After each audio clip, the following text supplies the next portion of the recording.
As I kind of just briefly mentioned, we've been going through the book of Acts, and we are at Acts chapter 27, second last book of Acts. Up until this point, we've been kind of following all the different disciples. A majority of the last chunk has been following Paul. And one of the things that I want to mention just quickly before we get started on Acts chapter 27 today is that he is now being transported to Italy because he appealed to Caesar, even though the governor and the king of the Jews could not find anything wrong with what happened. Right? The people still want to kill him. And none of the ruling officials can figure out what's going on, and so they're like, well, I guess we're sending him off to Caesar because Paul was a Roman citizen. He had special rights and privileges, and that meant that he didn't have to go through what the others were going through. And so let's start by just reading, starting at verse 1 in chapter 27. It says, "When it was decided that we would sail for Italy, Paul and some other prisoners were handed over to a centurion named Julius, who belonged to the imperial regiment. Now we boarded a ship from Adramyttium, that one, and about to sail for ports along the coast of the province of Asia." Remember, the province of Asia is now modern-day Turkey. "And we put out to sea. Aristarchus, a Macedonian from Thessalonica, was with us. The next day we landed at Sidon, and Julius, in kindness to Paul, allowed him to go to his friends so that they might provide for his needs. From there, we put out to sea again and passed to the lee of Cyprus," which is a sailing term in case you're wondering. It just means you're going out on the outside because the winds were against us. When we had sailed across the open sea off the coast of Cilicia and Pamphylia, we landed at Myra in Lycia. There, the centurion found the Alexandrian ship sailing for Italy and put us on board. We made slow headway for many days and had difficulty arriving off Sindus. When the wind did not allow us to hold course, we sailed to the lee of Crete, opposing Salmon. We moved along the coast with difficulty and came to a place called Fair Havens, near the town of Lasea. Much time had been lost, and sailing had already become dangerous because by now it was after the Day of Atonement. So Paul warned them, 'Men, I can see that our voyage is going to be disastrous and bring great loss to the ship and cargo and to our own lives also.' But the centurion, instead of listening to what Paul said, followed the advice of the pilot of the owner of the ship. And since the harbor was unsuitable to winter in, the majority decided we should sail on, hoping to reach Phoenix and winter there. This was a harbor in Crete, facing both southwest and northwest." Okay, so what we've been reading so far from verse 1 to verse 12 is, of course, just a chronicle of the journey of Paul. Paul is, of course, those were a lot of names. A lot of them do not exist today. But what you need to know, what was happening there is this is the Eastern Mediterranean. They were setting out from the province of Palestine in Rome, right, the land of Israel, and they were heading along the coastline. And we've talked about this before. The reason that they would do this is because sailing at this point is extremely dangerous. The only people that were successfully sailing in the open ocean at this point were probably the Phoenicians. Everyone else was being sunk. No one could figure it out because it was extremely difficult. The sea is perilous, and there's a reason why so many cultures ended up creating some sort of god of the sea because it was terrifying and treacherous, and they were afraid of it. And Paul, recognizing the time of year, if you didn't catch that, he talked about the Day of Atonement had come. And what that is a reference to isn't necessarily, it's not like, don't wear white after Labor Day. I've never understood that, but apparently that's a thing. It's not like that. What it is he's saying, look, this is marking the passage of time. We are in the fall, we're going into winter, and weather changes. All of us know this. If you're in Canada, you know that we have certain types of seasons, and depending on where you are in the world, and of course the Mediterranean being down closer to the equator, they have a more windy season that's about to pick up. And we have this as well, right? We tend to call them, oh my goodness. What do we call those warm winter winds that come through and it melts everything? El Nino, that's it.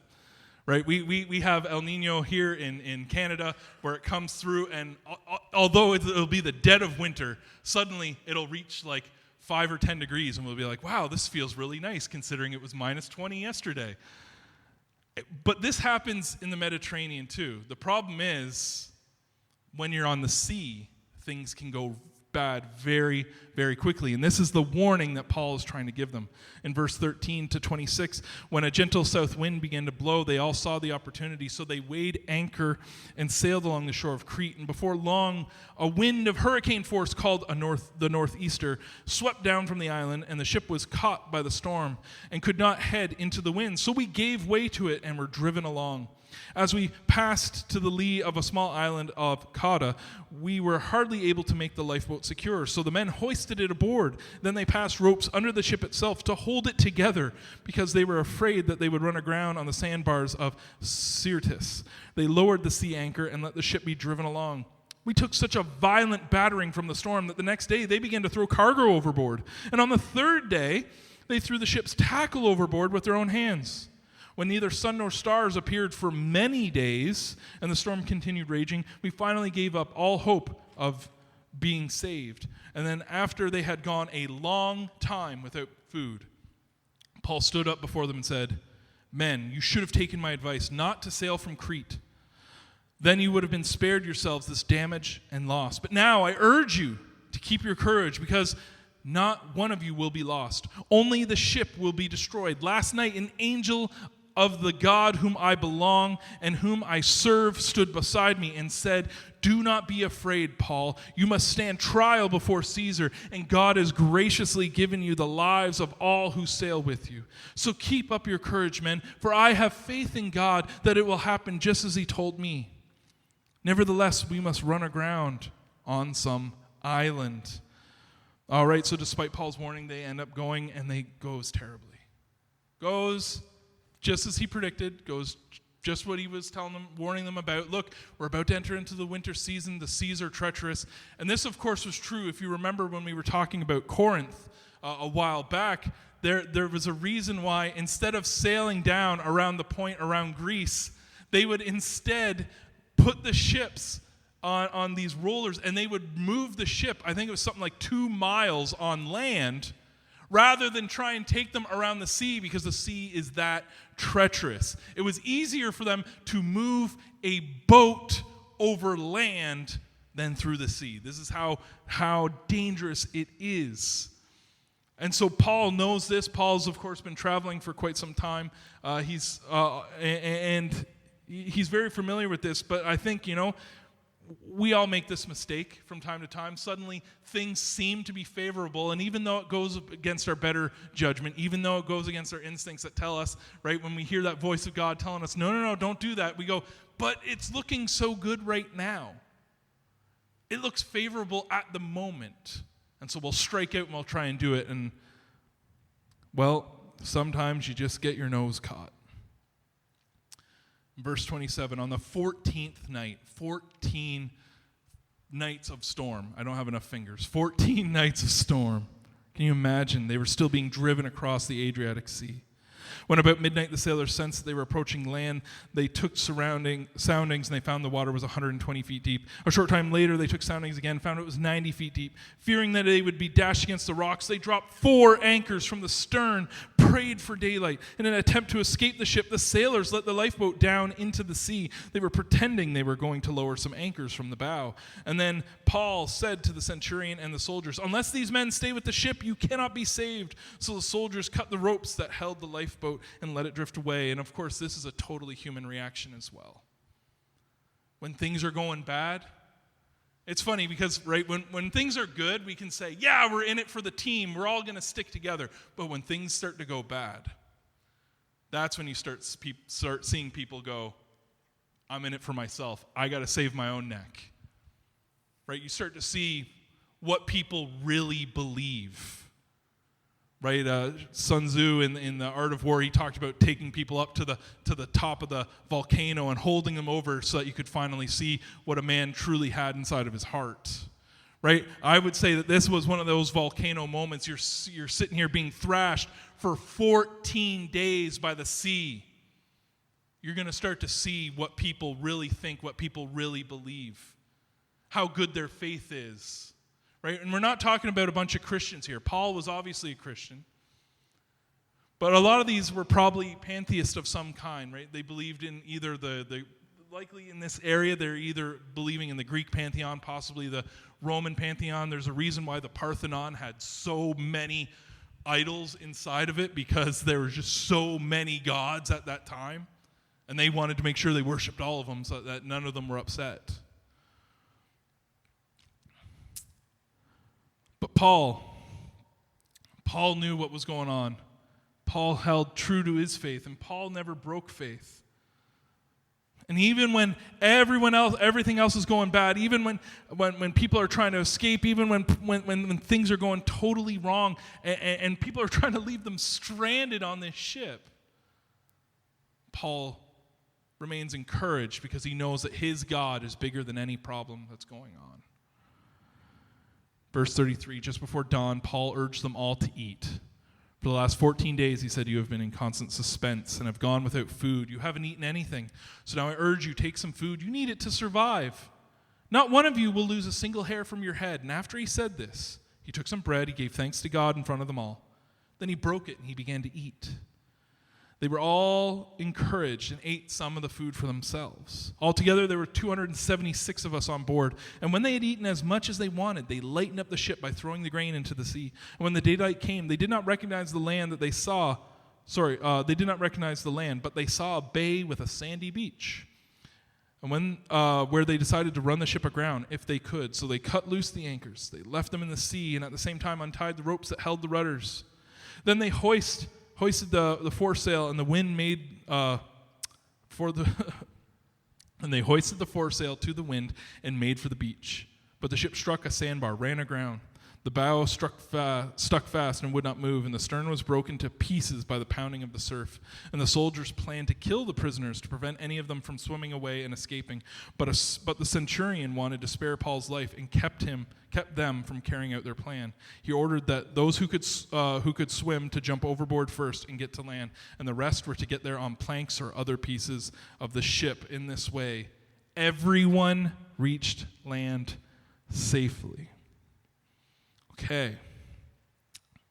God's designs, God's plans, God's ideals will not be foiled. They can be delayed. They will not be foiled. God had a plan for Paul.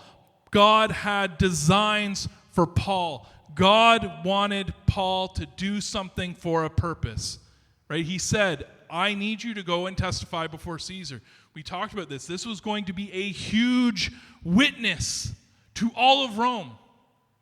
This man, this Roman citizen, the Pharisee of Pharisees, to stand before the most powerful man in all the land and declare the death and resurrection of Jesus Christ. Paul had a mission. God was going to see it through. See, it's funny because so often, many of us, we feel trapped or whether we're in bad circumstances or we get caught up in some evil design by the enemy who puts themselves against God. We feel weak and alone. We can feel tired and scared. And we certainly have our faith challenged. We can see what we really believe when circumstances are hard, when things are difficult, when times are tough. And oftentimes we will look at the promises that God made to Israel. I always find this interesting. We always look at the promises God made to Israel and we look to them for comfort. And for good reason. I'm not going to say it's not good reason, but I always find it interesting, right? We'll look at what God said to Abram about how he would be with him and he would make him into a nation. We look at what God said to Joshua, how he would never leave us or forsake us. We look at what God said to Nehemiah when he was going to rebuild the city of Jerusalem and bring back the nation of Israel. And of course, Jeremiah, where he knew that what plans he had for each and every one of us before we were even made. Right? We look to these things time and time and time again for a reassurance and a comfort when things get tough. We go, yeah, God knows, God knows. But I would say, why do we never talk about this story? This story which says that Paul was going through the ringer. 2 years in captivity, 2 years in prison, only to then be shipped off to Rome because they still don't know what to do with him. But he kept the faith. He understood that, you know what, things aren't going to happen in his time, things are going to happen in God's time. And I would argue that this thing about, my statement about God's plans not being foiled goes all the way back to Adam. See, oftentimes we kind of present it as, Adam and Eve, they brought sin into the world, and then that is what kind of, it caused all the problems that we have today because sin entered in, and sin corrupts, and sin perverts, and sin does all these things. And I would say, yes, but we also know what the end of the book says. That God's plan to have paradise here on earth, to have heaven on earth, the kingdom of heaven being here and now, where the kingdom of, where God will live among his creation, where we will once again walk through paradise with him. We know that that's how it ends. God's plan is just a little delayed. Why? Because he gave us free will. I'll give another great example. Let's look at Pharaoh. Pharaoh and the Exodus in Egypt. I always love the story of the Exodus, not because I think that someday God's going to come and lead some Exodus out of Canada, but because it shows that God does not forget his promises. He made a promise to Abraham, Isaac, and Jacob. He made a promise to each and every one of them, and he said, I will not forget you. I'm going to make you into a nation, and I will bring you back to the land of your forefathers. He was going to bring them back to Canaan. And for 400 years of captivity, they remained in Egypt, not because God forgot, but because God was waiting until the last righteous person was gone in the land of Canaan. Remember the story of Sodom and Gomorrah? And Abram negotiates with God, and he says, well, what about 50? What about 20? What about 10? What about 5? And he said, for 5 I would spare the city. The problem was there wasn't 5. See, that's what God does. God doesn't bring his wrath until it is all corrupted. It's all gone. God waited and waited and waited, not because he forgot his people, but because he wanted to give the righteous the opportunity to either escape or spread the word of God. Why did God allow Paul to go through all these things? Why does Paul go through such difficulty and disaster in many times? It's not because God's wrath or anger or anything like that. It's because God has a design, and he wants to give all these other people as much opportunity as possible. Paul knows what he's signing up for, right? We talked about that. From the moment he left Corinth, that slow journey home, he knew what awaited him. He knew the persecution. He knew the judgment. He knew all the problems that awaited him. And yet he went anyway. Why? Because he knew that God's promise is as good as gold. He knew what was promised to Abraham, and God saw it through. He knows what God promised to the prophets like Ezekiel and Elisha. Right? He made all these promises, and he kept seeing them through again and again and again. And so Paul knew that no matter what, if God said it was going to happen, it didn't matter how bad the storm was, didn't matter how bad their circumstances looked, didn't matter if it looked like everything was about to end, God's promise was true. And you could count on it. And he didn't even have to look back that far. He could just look back to Jesus Christ himself, who promised that when you struck him down, on the 3rd day he would rise again. And what did he do? He was in the grave until the 3rd day when he rose again. So what do we do? How do we do this? Friends, we need, like I said before, our faith is tested, our belief is checked in difficult times, not in plenty. In plenty, it's easy, right? I can say I am anything, right? If someone came up to you and they said that they were a professional baseball player, right? You have no reason to disbelieve them until, of course, it comes time to play baseball. And then you find out really quickly whether or not they truly are what they say they are. Friends, when we are asked whether or not we believe in Jesus. This is why it's so important that our faith be more than just words, our faith be more than just surface. Why it's so important that we invest in the Word as the Word says. We need to eat the Scripture, digest it, ingest it, have it inside of us. Why? Because when push comes to shove, when things get difficult, when times get tough, where do we look to? Do we try and save our own skin, save our own neck, preserve our own life? Or do we look to God for direction, look to Him for guidance and say, okay, God, things are getting a bit hairy. What do we do? Do you trust in God or do you trust in your own devices? Because that will be revealed.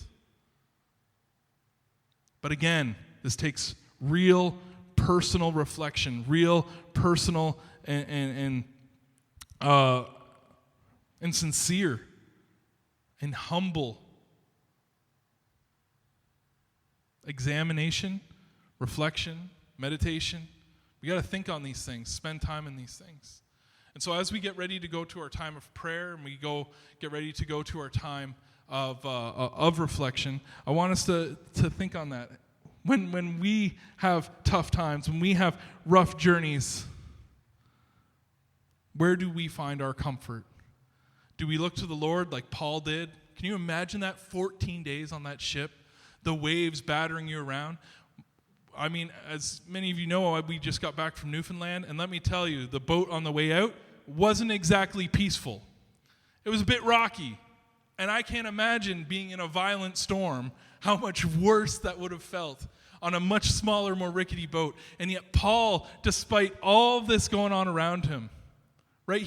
Think about even the disciples when they were trying to cross the Sea of Galilee, and they're freaking out. They think they're going to die. They think it's all over. Not Paul, 14 days.